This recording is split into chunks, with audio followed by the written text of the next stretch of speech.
brief from GloommeTV. My name is Faith, and as always, we are here to unpack different issues that have been going on, especially around the political terrain in Nigeria.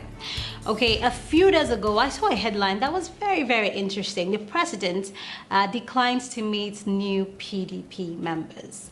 Okay, first, I have this issue with the fact that there's still a new PDP in the APC. I mean, if you're part of the APC, you're either part of the APC or you're not. So when you say new PDP, so are we going to have ABGA come up again and say, oh, we're part of the APC, you're not listening to us, or we're going to have the ACN, or we're going to have the CPC or the ANPP. I mean, of the people who came together to form the APC in 2013, 5 of them came together. The only people who have always had issues with the presidency or with the administration has always been the new PDP. Why? Well, they say that they have not been acknowledged, they have not been appreciated for their sacrifice. They actually said, well, actually, the presidency went to the CPC, the vice presidency went to the ACN. I mean, they should actually get something. But then, isn't the Senate president from the new PDP? Didn't they get that? But of course, you also look at the process by which they got it. The party has never really been in support of the Senate president being the Senate president. So it had to, have a tete-a-tete with the opposition. So that even though the party makes up the majority in the National Assembly, it's almost like the president is dealing with the opposition at every turn. Let's go back to how, this merger happened or how the National Assembly leadership happened. Okay, where the Senate president, who's a member of the new PDP, emerged as the Senate president. When the president was asked about, interfering or being a part of the leadership tussle, he said he doesn't want to be a part of it. Why? Because he's now a Democrat, according to him. Okay, he's a reformed Democrat, so he says. But then there are people who wondered how a president would decide not to be involved directly or indirectly with the leadership of the National Assembly, knowing that these people have the power to stifle his government. And some people termed it as being politically naive, which is, of course, something I'm going to be asking. Do you think the president has been politically naive? Because fast forward to 2018, fast forward to a few days ago, the nPDP says they want a meeting. That's a new PDP. And he says, I don't want to meet you guys. Let the party take care of your issues. 2019 is election, right? Would it not make sense for the APC to be cohesive? Because since they started, it's been one problem after the other. It's obvious that it's a bed of strange fellows. Okay, so it would make sense for the president to try to resolve this. He did appoint the former governor of Lagos State, the national leader of the party, that is, Asiwaju Bola Ahmed Tinubu, to reconcile members. But people said, he's part of the problem. How can he reconcile anybody? And that, of course, didn't happen. We could see it play out during the World Congresses. And now he's saying he's not meeting them again. It is interesting, though, that the new PDP, of course, has a chairman, that is Alhaji Kawu Baraje. They have threatened to leave. Will they go with their threat? Will they stay in the APC? The PDP is already trying to woo them, so we'll see how that plays out. But Senator Shehu Sani says they've packed their bags, they're at the departure lounge, and they're ready to leave, while, of course, Governor of Kaduna State, El-Rufai, says, we don't care if you guys leave. It won't do anything to us. Is the president playing with his 2019 ambition or not with this particular move again? The APC convention, and it would definitely show us what is going on in the party. We definitely have this view of Adams Oshomole winning the national chairmanship.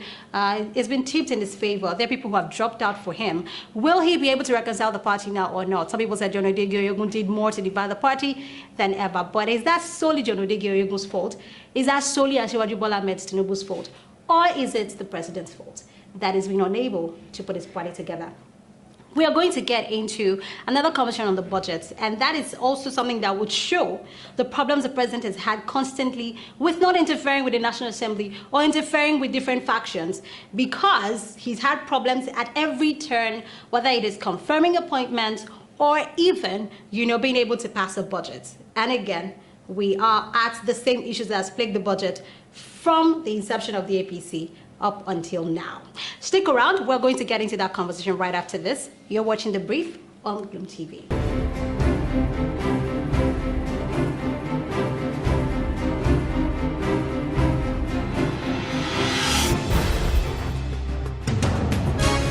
Welcome back. You are still watching The Brief on GloommeTv. My name is Faith, and our next issue to look at right now is the issue of the budget. Now, President Muhammadu Buhari signed the budget into law yesterday. From the Vanguard newspaper, you would actually see the headline, alterations made by NAS on budget will make it difficult to implement. That's what the president says.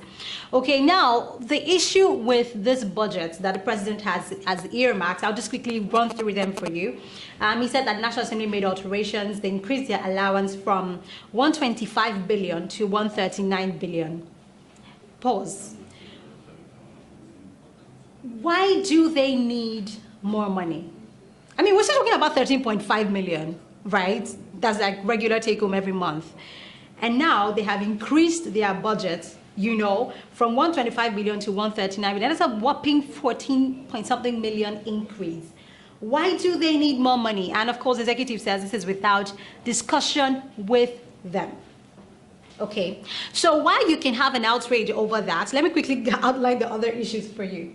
The president also said that what they have done is that they have injected 403 unnecessary projects at the cost of 578 billion, while cutting 347 billion from 4,700 critical projects. And his main issue with this is that he says that these projects are supposed to be state and local government projects, not necessarily for the federal government. Let's think about what has happened since 2015 that the presidency came on, or that the APC took over power. It has always been this issue. Remember the budget padding that was raised by Jibrin? Yes, Abumini Jibrin of the House of Representatives. Yes, remember the issue with the vice president when he was signing for 2017 when the president was, you know, on sick leave, and then now 2018 again. One of the questions that is befuddling for me is this. How is it taking this administration 3 years and they still do not know how to get their budget passed by an APC majority assembly? Now you can say that the National Assembly, they have their own issues, they're the problem. Well, of course, I mean, they have constituency projects, which of course, the legality of it can be argued. It has been termed as illegal. There's nowhere that there's no law that gives them the right to have constituency projects, you know. And there was a time they actually were deliberating on it. Earlier this year, there was a report that they were deliberating on a bill that can enable that happen. But for now, we do not have a conclusion on that. But we do know that if you talk about constituency projects, you know, there's been that debate about the legality of it for such a long time. But let me just, you know, highlight this for you. Constituency project is not something that the National Assembly has a monopoly of. In other legislatures all over the world, it also happens. You have the pork barrel project in America. In Germany, it's called campaign goodies. And lawmakers do this because they see it as the way to deliver tangibles to their constituents. There's always a debate about it. In fact, the term is used derogatorily. They feel that it is wrong. Okay, and they use it to mock politicians that thrive on it. But it doesn't stop it from happening. Why? Because they feel just sitting down and making laws, how will the woman selling food at the market know that, you know, this law, these people are working if I don't deliver this that they can see? But there's something called lobbying, which means that the presidency or the executive has that duty to make sure they get their budget passed. The president submitted this budget to the National Assembly in November last year. So it took 6 months for the National Assembly to, for the back and forth to go on, for them to eventually be able to pass this. You know, the president said, well, I'm just doing this because I don't want to slow down the economy. But there's something that some people would also point out. Why does this presidency have that thing of passing the bulk of the blame? I mean, yes, the National Assembly has increased their money, like I said. That is enough of an outrage.